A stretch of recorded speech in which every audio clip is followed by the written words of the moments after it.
Hi there, everyone. My name is Christian Eschbach, and welcome to another one of my album reviews. It is review 179, and because of the way I like to do things, that means it is Alice Cooper time. I'm doing something a little bit different this time. Instead of doing an official album, I wanted to do one of the bootleg albums, one of the unofficial albums. Alice Cooper, Live at the Whiskey A Go-Go, 1960... Oh, sorry, it's just Live at the Whiskey, 1969. But we're talking about the Whiskey A Go-Go, baby. Okay. 69. So basically, this album is select songs off of the Pretties for You album, because that would have been the album that they were working on, performing, touring, stuff like that at the time.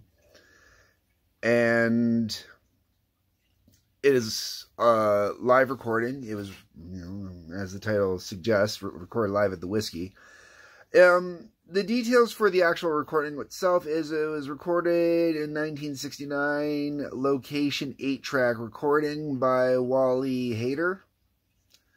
So theoretically, it was recorded right off the board at the Whiskey. That's how I take it by what I read here. So this album, I debated over picking up this album. My local record store, the one I like to shop at the most often, they had this album sitting in their Alice Cooper section forever and ever. And I debated back and forth, because the tracks that are on here, I had Pretties for You at this point, and I had the Toronto 69 show, that's been produced into countless versions of albums under countless names. I actually have like 4 or 5 different versions of it, just because people have found them over the years. Like, oh, Chris doesn't have that one, and picks it up for me. Anyways, I'm happy I did pick this up. And the reason I'm happy I did pick this up is, and I will get to this, is one of the tracks on here, the version on the Pretties for You album, sucks.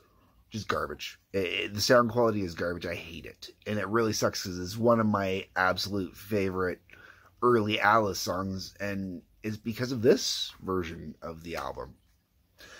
So, let's get into this. Album opens up with No Longer Umpire.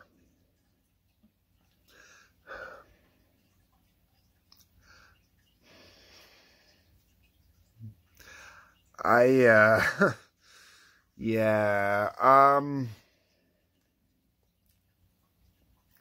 don't know what to say about Waiting No Longer Umpire. It's not a good tune.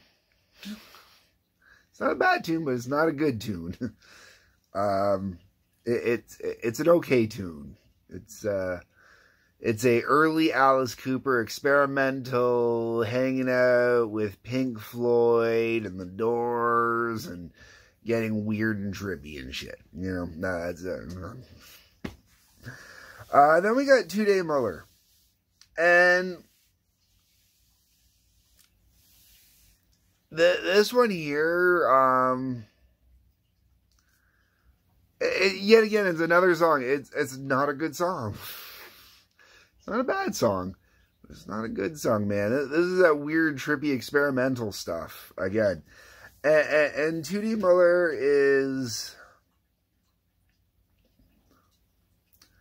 I mean, I've got the song stuck in my head as we're going through here, and just going, Tootie, Tootie, Tootie, Tootie, oh man, just weird shit, man. Weird shit. Frank Zappa, I mean, and that's another thing I didn't mention. This was released in 92, copyright Bizarre Straight Records. Everything Zappa was Bizarre Straight Records by the time I got to it. Because even my Zappa CDs will say that too. Some of them. Then you got 10 Minutes Before the Worms.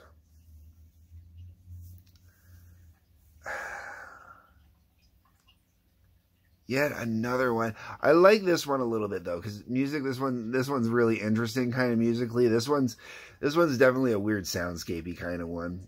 And considering they were doing it back then, you know, it's kind of definitely going with that whole mentality of they just like to freak the audience the fuck out, you know.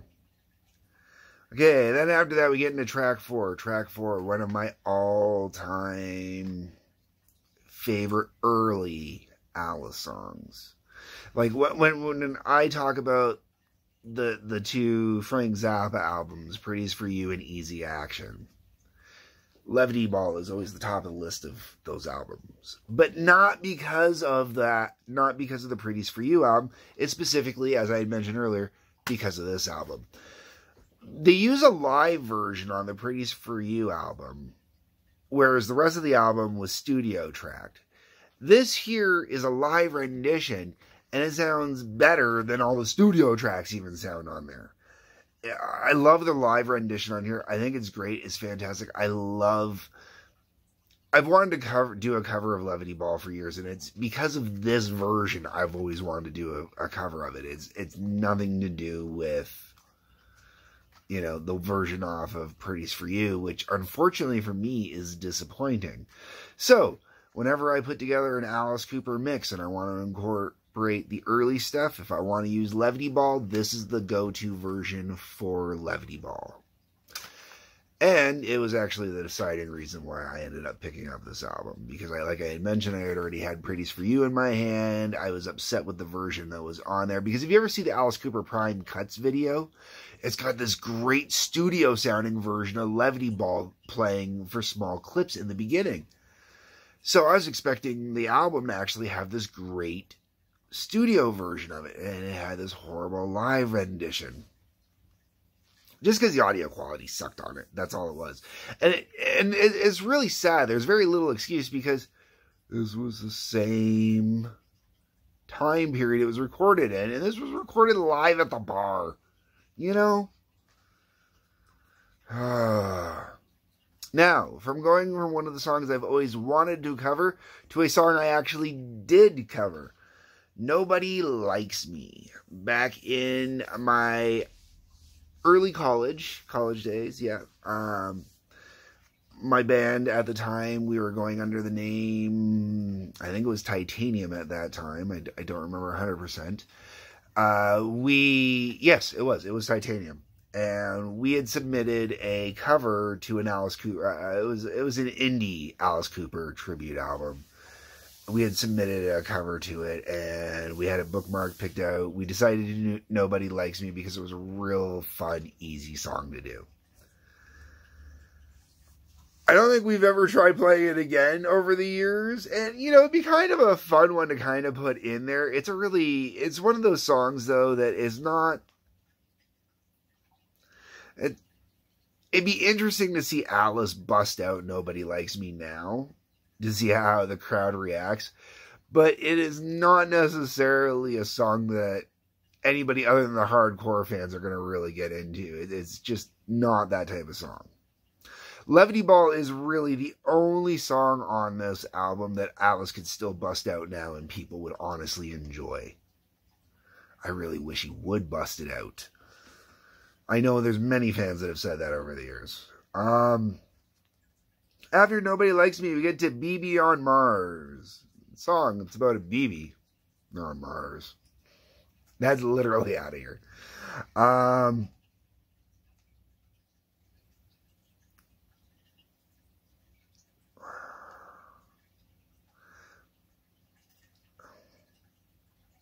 It's kind of a fun song, it really is. When it gets going and it takes off, it's really kind of fun, and I enjoy it. It's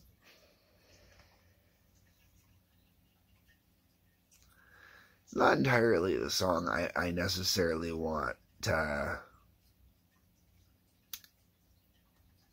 hear from Alice. Once again, it's that early, weird, messed up psychedelic stuff, man, when everybody's going through that weird, trippy, experimental phase. Like I said, Pink Floyd, Syd Barrett-y kind of weirdness going on here.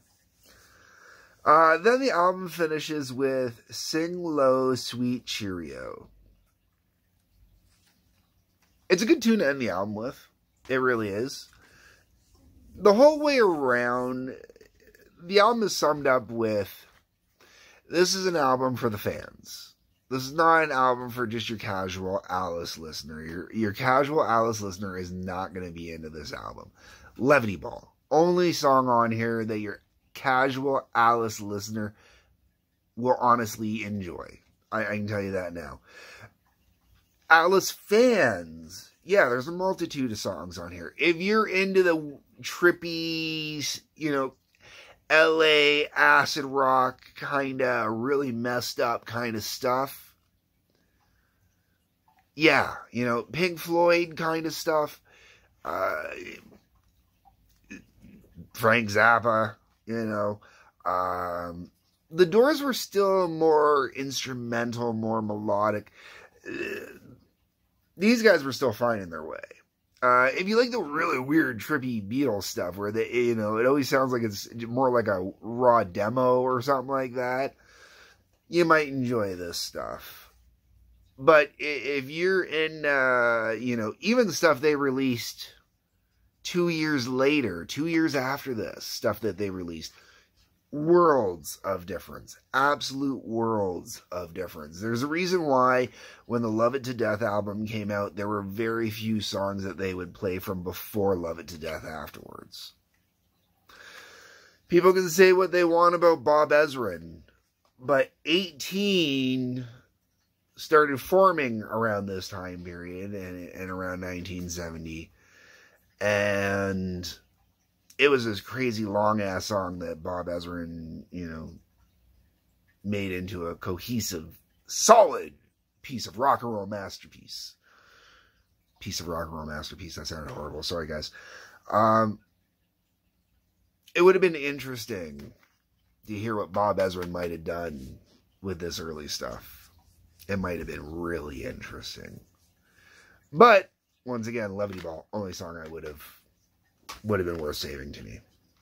Anyways, those are my thoughts. Those are my opinions. That's what the comment section is for. Those are where your thoughts and opinions can go.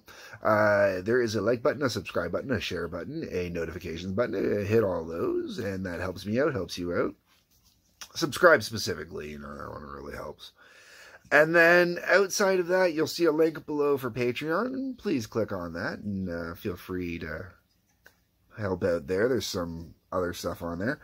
Otherwise, everybody, peace, love, take care.